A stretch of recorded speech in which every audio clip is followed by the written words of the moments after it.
otu agwụjikọrọ ndị ọrụ iwu n'ala anya bụ Naijiria ngalaba ha nke Anambra steeti atụkọbago emme ekwu n'ahịrị iji wee ruo uju wee nye ogbugbu egboro otu onye n'ime ha bụ barista Peter Awa na elekọta mpaghara Nnewi, onye nke ndị obu egbe ji egbe wee dula mmụọ na be ya bụ Ọkịja. Ya bụ mmemme ka ha chịkọbara n'ogige ndị ọrụ Jerome Udoji nke dị n'Ọka ma bụrụ nke rọchara ndị otu a ndị yi nnọọ uwe ojii iji wee gosipụta n'obi adịghị ha mma ma ọlị. Ka Joseph Egbocha kọchapụrụ gị akụkọ a.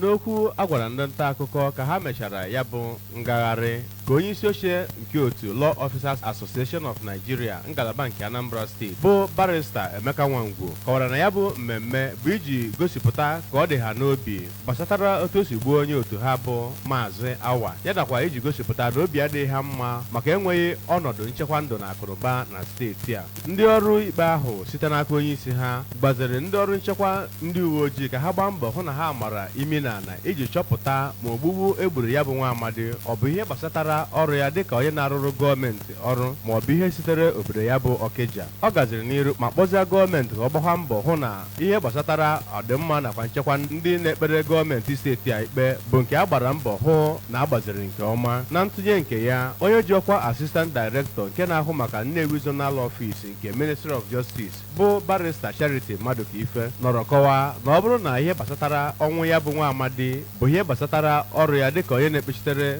steeti anụwa ikpe, na nke a na-egosizi ụdị ihe iche aka mgba na-echere ndị ọrụ ikpe gọọmenti nwere na steeti a. Ọ kọwara ya bụ nwa amadi lara mmụọ dịka onye otu ọrụ kwesịrị ntụkwasị obi ma bụrụ onye rapụrụ nwunye ya nakwa ụmụaka ya ndị pere mpe wee laba mmụọ ma kpọzie gọọmenti oku ka ha gbata ọsọ enyemaka nyere ya bụ ezinụlọ ihe ọdachi dabidoro, ya nakwa ike a ji n'ume hụ na ichekwaba ndụ na akụnụba bụ nke a na-abagide na steeti a. Site n'Ọka, abụ Joseph Egbocha maka akụkọ ụwa ABS.